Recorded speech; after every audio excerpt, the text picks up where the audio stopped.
Cup ముఖ్యం పగిలే. నమస్తే, welcome to ABP దేశం. నేను ప్రదీప్.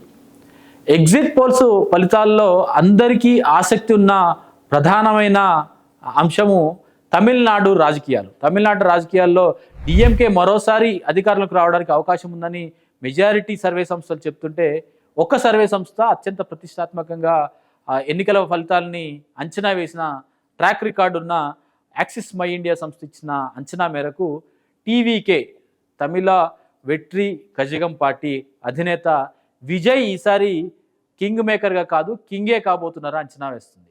విజయ్ పట్ల ఉన్న ప్రజాకర్షణ కానీ, విజయ్ రాజకీయ అరంగేట్రం పట్ల ఉన్న ప్రజాశక్తిని ఒకసారి పరిశీలిస్తే, విజయ్ ఈసారి తమిళనాడు రాజకీయాల్లో ఖచ్చితంగా తనదైన ఒక ముద్రని వేయగలిగారు. రాజకీయాల ఫలితాలపై, ఎన్నికల ఫలితాలపైన విజయ్ ప్రభావం ఉంటుందన్నది నిర్ద్వందమైన అంశంగా మనం గమనించాల్సి ఉంటుంది. విజయ్ నేపథ్యాన్ని చూస్తే కనుక విజయ్ పట్ల ఈసారి తమిళనాడు ఓటరు అనుకూలంగా ఓటు వేయడానికి అవకాశాలు ఉండే పరిస్థితులు చాలా కనిపిస్తున్నాయి. అవేంటో ఒకసారి తెలుసుకునే ప్రయత్నం చేద్దాము. విజయ్ నేపథ్యము, సహజంగా ఆయన ఉండే వ్యక్తిత్వం కూడా చాలామందికి ఆకర్షణగా నిలుస్తుంది. మొదటిది, అత్యంత మితభాష అయిన విజయ్ సమయం వచ్చినప్పుడు మాత్రం ప్రజా సమస్యల మీద మాట్లాడి వాటి పట్ల తమ అభిప్రాయాన్ని చాలా క్లియర్గా చెప్పడంతో పాటుగా దాని ప్రభావాన్ని కూడా ఎదుర్కోవడానికి విజయ్ సిద్ధంగా ఉన్నారు. డిమానిటైజేషన్ దగ్గర నుంచి మొదలు పెడితే దేశవ్యాప్తంగా తమిళ రాజకీయాలకు సంబంధించి, తమిళ సంస్కృతి సంప్రదాయాలకు సంబంధించి చాలా స్పష్టమైన వైఖరిని ఆయన అవలంబించడం ద్వారా విజయ్కి ఉన్న సినీ గ్లామర్కు తోడు ఆయన రాజకీయ అరంగేట్రాన్ని కోరుకునే వారి సంఖ్య చాలా పెరిగిందని చెప్పాల్సి ఉంటుంది. ఈ నేపథ్యంలోనే 1990 నుంచి రొమాంటిక్ హీరోగా యువతకు ప్రధానమైన ఆకర్షణగా ఉన్న ఒక సినీ గ్లామర్ కలిగి ఉన్న సూపర్ స్టార్గా విజయ్ రాజకీయ అరంగేట్రం చేయాలన్న అంశాన్ని ఆయన ఒక పద్ధతి ప్రకారం, క్రమశిక్షణ మేరకు ఆయన ఒక్కొక్క వేదికని మలుచుకుంటూ వచ్చారు.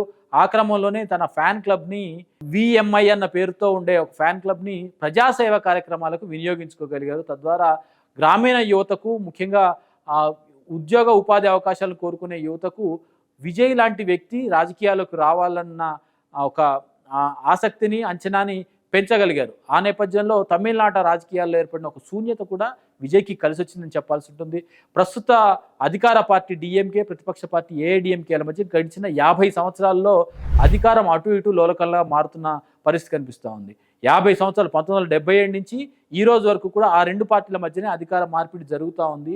ప్రత్యామ్నాయం రావాల్సిన అవసరం ఉందని ప్రజలు అంచనా వేస్తున్న నేపథ్యంలో, ఆశిస్తున్న నేపథ్యంలో ఆ రెండు పార్టీలకు అధినాయకులు లేరు. కాబట్టి అటు డిఎంకేకి కరుణానిధి కానీ, ఇటు ఏఐడిఎంకేకి జయలలిత కానీ లేరు. ముఖ్యంగా స్టాలిన్ లాంటి నేత ముఖ్యమంత్రిగా ఉన్నారు. స్టాలిన్ కొడుకు కూడా సినిమా హీరో, గ్లామరు, కుటుంబ నేపథ్యం అన్నీ ఉన్నాయి. కాబట్టి ఆ పార్టీ అధికారంలోకి రాగలిగింది. రెండోసారి కూడా అధికారంలోకి వస్తుందని అంచనా నడుస్తుంది. కానీ ప్రతిపక్ష పార్టీగా ఉన్న ఏఐడిఎంకేకి మాత్రం ఆ అవకాశాలు కనిపించట్లేదు. వాస్తవంగా తమిళ రాజకీయాల సంప్రదాయాన్ని బట్టి చూస్తే ఏఐడిఎంకేకి ఈసారి అవకాశం ఉండాల్సి ఉంటుంది.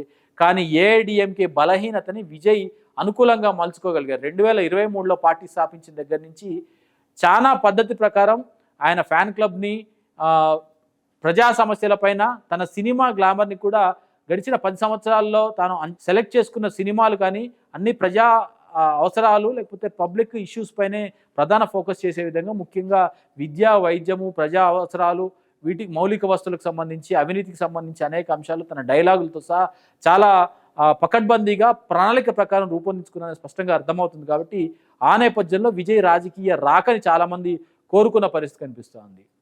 ఆ నేపథ్యంలో ఆయన చాలా ప్రాంతాల్లో సమావేశాలు ఏర్పాటు చేశారు.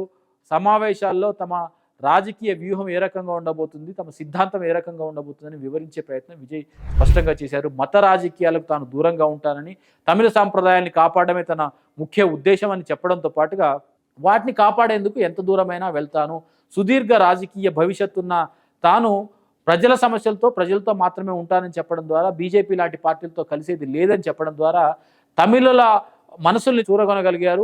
ఒక వర్గం ఓట్లని ఆయన ప్రధానంగా ఆకర్షించగలిగారన్న చర్చ జరుగుతూ ఉంది. ఎన్నికల రాజకీయంలో, ఎన్నికల పార్టీ స్థాపించిన తర్వాత, టీవీకే పార్టీని స్థాపించిన తర్వాత ప్రస్తుత రాజకీయాలు ఏ రకంగా ఉండగలుగుతున్నారు అంటే, విజయ్ ప్రధానంగా ఫోకస్ చేసింది యువతని, మహిళల్ని. ఈ నేపథ్యంలో యువతకు ఉద్యోగ ఉపాధి అవకాశాలు, విద్యా అవకాశాలు పెంచడానికి తన ఎన్నికల హామీలో పూర్తి ప్రాధాన్యత కల్పించడం జరిగింది. ఎడ్యుకేషన్ లోన్ అవసరమైనటువంటి విద్యని పెంచడానికి అవసరమైన లోన్లని 25 లక్షల వరకు ఇస్తామని చెప్పడము, 5 సంవత్సరాల్లో 5 లక్షల ఉద్యోగాలని కల్పిస్తామన్న హామీ ఇవ్వడంతో పాటుగా మహిళలకు 2,500 రూపాయల సహాయాన్ని, గృహ నిర్వహణ కోసం సహాయాన్ని అందిస్తామని, బడుగు బలహీన వర్గాల్లో పెళ్లికి 8 గ్రాముల బంగారాన్ని అందిస్తామని, ఇలా అనేక హామీలను ఇవ్వడం ద్వారా వారిని ఆకర్షించగలిగారు. ఆ మేరకు ఎన్నికల రాజకీయాల్లో కూడా విజయ్ తనదైన ఒక శైలిని, తనదైన ఒక ప్రాధాన్యతని, చర్చని లేవనెత్తగలిగారు. ఇవన్నీ కూడా విజయ్కి కలిసి వచ్చే అవకాశంగా కనిపిస్తోంది. ఈ నేపథ్యంలో విజయ్ ఎగ్జిట్ పోల్స్ ఫలితాల్లో అయితే తాను కింగ్ మేకర్గా మాత్రమే కాదు, కింగ్గా కూడా ఉండే అవకాశం లేకపోలేదని చాలా స్పష్టంగా చెప్పారు. చూడాల్సి ఉంటుంది అసలు రిజల్ట్స్ ఏ రకంగా రాబోతున్నాయి. కింగ్ మేకర్గా మాత్రమే ఉండబోతున్నారా, కింగ్గా ఉండబోతున్నారా? కొన్ని సర్వే సంస్థలు అంచనా వేసినట్టుగా డిఎంకేకి మరోసారి అధికారం దక్కితే గతంలో విజయకాంత్ పార్టీ లాగా ఒకసారి వన్ టైం వండర్లా మారి ఆ తర్వాత రాజకీయాల్లో కొనసాగడానికి స్ట్రగుల్ కావాల్సి వస్తుంది అన్నది కాలం చెప్పాల్సిన సమాధానం.